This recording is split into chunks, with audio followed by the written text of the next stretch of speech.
Kakang Semar tak rimangi Bondayuda karo pukulun Bathara Guru. Weh. Nggih, iya. Lah saniki guru teng pundi? Ning sekolahan. Sik Pak. Aku kok curiga to iki. Anggere jak serius kok nglece, jak serius kok menggok iki.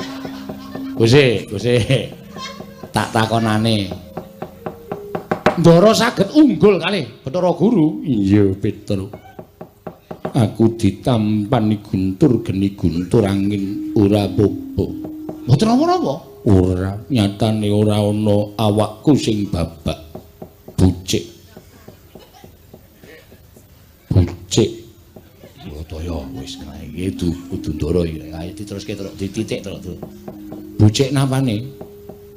Bucik kulite butung balunge suwek jarike. Oh. Terus sampeyan iso ngalahke Putulung Bathara Guru ngangge napa? Nganggo arit.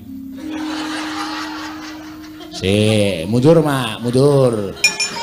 Mundur. Ora ana Janaka kok nggawa arit ki ora ana. Mundur rene. Jan piyayi yang bagus sih. Iya. Ketok iki. Janaka dialem kok melu napuk iki. Urang griseni Petru. Ndara Janaka garwane sing teng Madukara pinten? Aduh.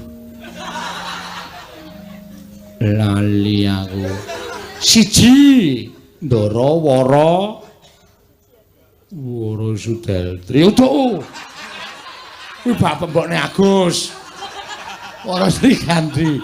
Wara Srigandhi. Angka 2 Dewi Prastiwi. Kae canda we.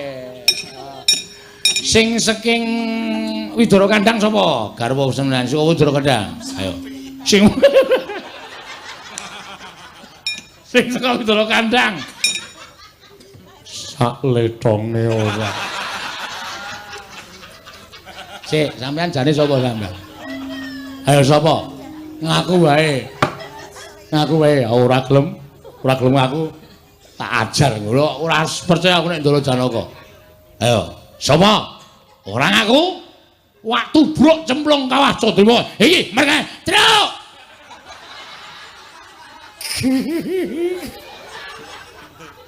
Era Pak iki.